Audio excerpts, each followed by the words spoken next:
দেখো, এ দেখো রস তৈরি হয়ে গেছে। আজকে তৈরি হচ্ছে আমাদের গোকুল পিঠে।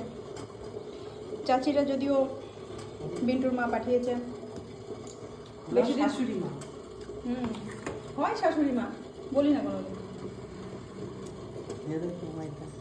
ও ময়দাগুলো হয়ে গেছে।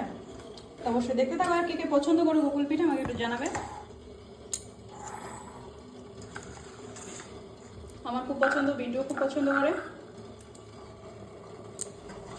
গুড়ের রসটা দেখে মনে হচ্ছে যেন লাল চা। যাই হোক, চলো আমরা বানিয়ে ফেলি।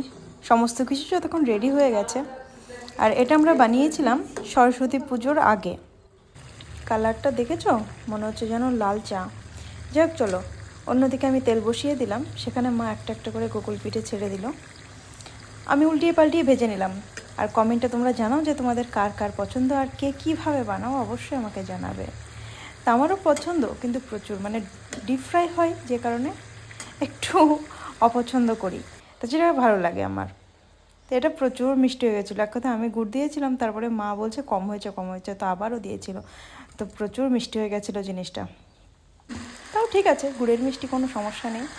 চলো আমি বাকিগুলো ভেজে নিই। অবশ্যই ভিডিওটি দেখো এবং ভালো লাগলে অবশ্যই পাশে থেকো। চলো বাই।